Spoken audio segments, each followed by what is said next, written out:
दल से श्री अनिल कुमार जी।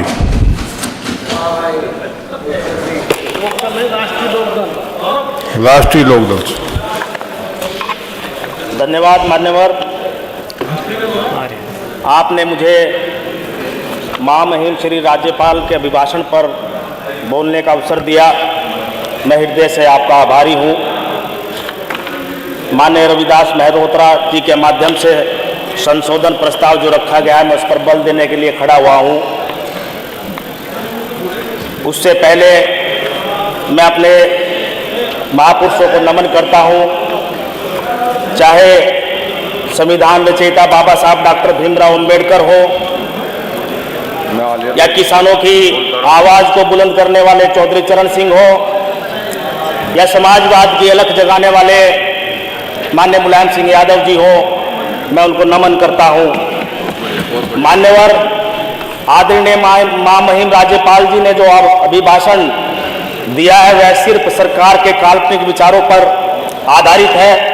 वह न जनता की आकांक्षा और अपेक्षाओं को या विश्वास को पूरा करने वाला है, न समाज के किसी भी वर्ग के हित में कोई बात अभिभाषण में दिखाई नहीं पड़ती। मान्यवर, वह सिर्फ प्रदेश की जनता को दिग्भ्रमित करने वाला, केवल झूठे वादे या झूठे सपने दिखाने वाला मात्र दिखाई पड़ता है। मान्यवर, आज समाज के तमाम वर्ग जो सरकार से अपेक्षा करते हैं, सरकार से उम्मीद करते हैं कि सरकार उनकी मदद करे, वो आज सभी परेशान लगते हैं। आज समाज के सभी वर्ग, चाहे वो किसान हो, मजदूर हो, नौजवान हो, चाहे वो दलित हो या पिछड़े हो या अल्पसंख्यक हो, तमाम वह वर्ग, वह कमजोर तबका जो सरकार से उम्मीद करता है, वो आज परेशान नजर आता है। आज अगर हम किसान की बात करें, मान्यवर, मैं पश्चिम उत्तर प्रदेश से फुलकाजी विधानसभा से निर्वाचित होकर आता हूँ। हमारी तरफ गन्ना की बेल्ट है। मान्यवर, बड़े दुख की बात है, इस बार गन्ने का रेट नहीं बढ़ाया गया। जो रेट पिछले साल था, चुनाव को देखते हुए, दृष्टिगत रखते हुए जो रेट बढ़ाया गया था, वही रख दिया गया। लाखों करोड़ों किसानों ने माननीय मुख्यमंत्री जी को, सरकार को पत्र लिखने का काम किया, निःशब्द होकर पत्र लिखने का काम किया और ये अपेक्षा की और सरकार से गुहार की कि इस बार गन्ने का रेट बढ़ाने का काम करे। लेकिन मानने का अफसोस है कि इस बार जो है सरकार ने रेट बढ़ाने का काम नहीं किया, क्योंकि चुनाव नहीं है इस वर्ष। अगले वर्ष चुनाव है, निश्चित रूप से आप बढ़ाएंगे, हमें पता है, उसका श्रेय लेने की कोशिश करेंगे। तो ये सब बातें देखने की है। मान्यवर, आज किसान जो है उसकी उपज का उसको सही भाव नहीं मिलता, लगातार वह केसीसी के माध्यम से कर्जबंद होता चला जा रहा है। मजदूर को उसकी सही मजदूरी नहीं मिलती, मनरेगा के नाम पर उसको ठगने का काम होता है। फर्जी जॉब कार्ड के माध्यम से प्रशासन की मिली भगत से पैसा हड़पने का काम इस योजना के माध्यम से किया जा रहा है। मान्यवर, नौजवान को किसी प्रकार का रोजगार सरकारी नौकरी के नाम पर तो बिल्कुल नहीं मिल रहा है। जो भी भर्तियां हो रही हैं आज, वो संविदा के या आउटसोर्सिंग के माध्यम से हो रहे हैं, जिससे जो है जो दलितों का, पिछड़ों को मिलने वाला जो आरक्षण है वो जो है लगातार खत्म हो रहा है। आज निजीकरण को जिस प्रकार सरकार बढ़ावा दे रही है, उससे जो है जो दलितों को मिलने वाला आरक्षण है, पिछड़ों को मिलने वाला आरक्षण है, वो सबते समाप्त होता जा रहा है। ये बड़े दुर्भाग्य की बात है। दलितों और पिछड़ों की हिमायत करने वाली सरकार, आज मैं भी अगर इस विधानसभा में निर्वाचित होकर आया हूँ, इस विधानसभा में 403 विधानसभा की सीट है, 89 सीट यहाँ रिजर्वेशन की है। उस रिजर्वेशन के माध्यम से मैं यहाँ आया हूँ, बाबा साहब के कारण यहाँ आया हूँ। उस रिजर्वेशन को खत्म करने की बात हो रही है। हमारे तमाम साथी, सत्ता पक्ष के साथी भी बाबा साहब की बात कर रहे हैं। आज मैं उन्हें कहना चाहता हूँ, आज जो संवैधानिक संस्थाएं हैं उनका आरक्षण हमारा खत्म हो रहा है। कल को हमारा रिजर्वेशन जो है संविधान इनमें विधानसभा और लोकसभा में खत्म होने का काम होगा। सचेत हो जाना चाहिए हमारे तमाम सभी साथियों को। साथियों, अभिभाषण में ये भी कहा गया कि 20,000 किलोमीटर से ज्यादा ग्रामीण सड़कों का निर्माण किया जा चुका है, लेकिन धरातल पर स्थिति कुछ और नजर आती है। अगर हम देखें, मैं अगर अपनी विधानसभा की बात करूं तो धरातल पर हमारी विधानसभा में सैकड़ों सड़कें हैं और सैकड़ों में से अधिकतर सड़कें आज भी गड्ढा युक्त हैं, गड्ढा मुक्त नहीं हुई।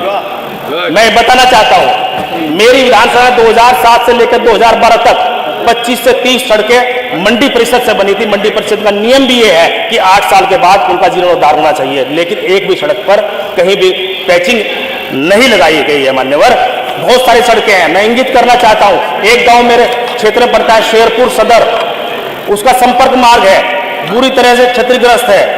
बरसात के समय में उस सड़क पर पानी भर जाता है, लोगों की आवाजाही में दिक्कत होती है। उस सड़क को सरकार बनवाने का काम करे। दूसरा, मान्यवर, नहर की पटरियों की विषय में भी कहा गया है कि नहर की पटरियां जो है सभी पक्की करा दी गई हैं। मैं मान्यवर कहना चाहता हूं, मेरे क्षेत्र में 2-3 नहर होकर गुजरती है, जिनसे जो है गन्ना किसान अपना गन्ना भी लेकर जाता है। मैं एक स्पेसिफिक एक पटरी की बात करना चाहता हूं। लगभग 14-15 किलोमीटर लंबी वो पटरी है। वो NH 58 बाईपास मुजफ्फरनगर से होकर बरला NH 58 तक निकलती है और उससे पूरा गन्ना किसान जो है अपना गन्ना लेकर मिल में जाता है। मान्यवर, उस पटरी को बनवाने का काम करे। दूसरा, ये भी कहा गया है कि 22 लाख से ज्यादा हेक्टेयर भूमि को बाढ़ से सुरक्षित किया जा चुका है, लेकिन जनपद मुजफ्फरनगर में पुरकाजी खादर क्षेत्र की मैं बात करना चाहता हूं स्पेसिफिक रूप से। मान्यवर, इस क्षेत्र में ये बाढ़ क्षेत्र है, पुरकाजी खादर क्षेत्र है, यहाँ सलोनी नदी बहती है।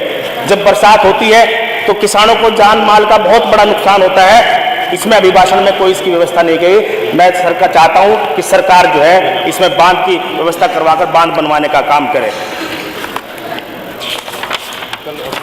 मान्यवर, इसी प्रकार अनुसूचित जाति, अनुसूचित जनजाति, पिछड़े वर्ग के छात्र छात्रा को छात्रवृत्ति देने की बात कही गई 100%, लेकिन जमीन पर कुछ और स्थिति है। बहुत सारे ऐसे छात्र हैं जिनको छात्रवृत्ति नहीं मिल रही है।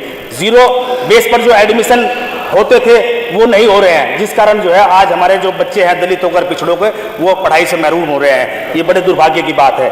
अभिभाषण में ये भी कहा गया कि गौवंश को लेकर हमने बहुत बड़ी योजनाएं बनाई हैं। मान्यवर, जितने भी गौवंश को लेकर गौ आश्रम स्थल बनाए गए हैं वो कम है। आज अगर स्थिति देखें उससे कई गुना ज्यादा जानवर जो है या आवारा पशु या गौवंश जो है वो जंगलों में घूमते हैं और किसानों की फसलों को चरने का काम करते हैं। इस विषय में सरकार को एक ठोस नीति बनानी चाहिए। इसमें एक ऐसी पॉलिसी लानी चाहिए ताकि इसका समस्या का समाधान हो और किसानों को इसमें बहुत बड़ा नुकसान हो रहा है उनको फायदा हो। मान्यवर, हो गया। उसी प्रकार जो है मैं एक मिनट मान्यवर 2 अप्रैल 2018 को एक बहुत बड़ा आंदोलन हुआ। समय हो गया।